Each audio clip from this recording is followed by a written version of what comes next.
So we're here in New York, Brooklyn, at the Enterprise Nation pop-up. I found another startup. Hello. Hello. So who are you? What do you do? My name's Jamal, and I'm the founder of Change Please and the Old Spike Roastery. We're a social enterprise that trains homeless people to be baristas. We pay each individual the London living wage. We provide housing, a bank account, therapy support, and then we support all of our staff into onward employment in the future. And we've got coffee vans all over London and across the UK. We're opening in universities across the UK.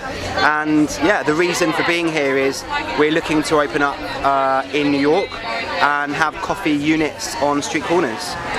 So just before we get on to what you've learned here, how did this idea happen? Where did it all come from? So there's two ideas. One's Change Please, and the idea came from essentially I used to work in the city and started to think about where our transactions were going into and who they were kind of affecting at the end of the line, and that stayed in the back of my mind.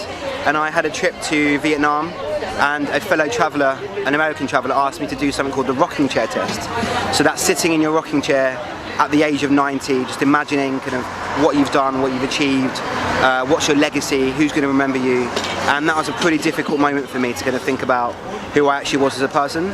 And a couple of weeks later we went to a place in Vietnam called Hoi An, and there's a silent tea house. So that's basically a tea house that was set up by deaf and mute ladies.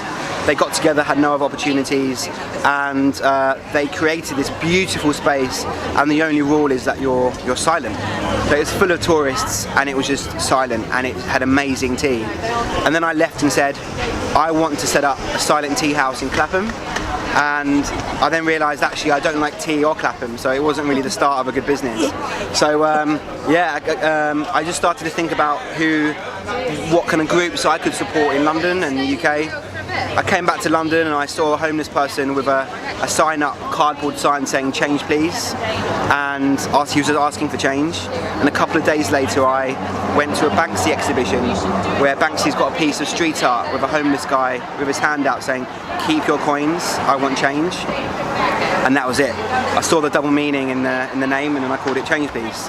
And since then we went to the School of Social Entrepreneurs, and I left my company and quit the city world and set up a social enterprise. Wow, fantastic story. So you're in New York, you're looking to expand. How's the trip been for you? Is it confirmed that you'd like to definitely come in?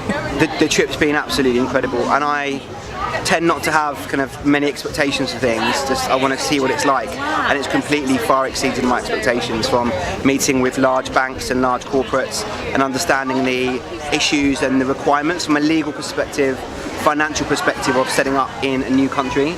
And you know, when you're sitting in London and just thinking about the idea, you don't have any details, and by coming out on a trade mission you can see all the relevant organisations that will make your organisation a success. So it's been absolutely phenomenal for us, and it's kind of reaffirmed our interest to move out to the US.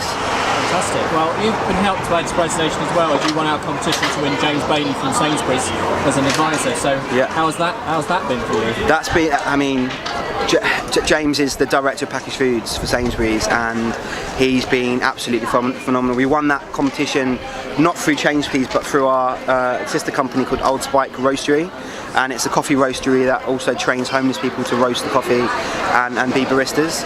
And it's led to our coffee to be listed in Sainsbury's in January, and James being a fundamental part of our team and joining our advisory board as well. Just finally, Sahar Hashimi, who Coffee Republic founder, you met her at the Food Exchange at one of our events, and I believe there may be some news.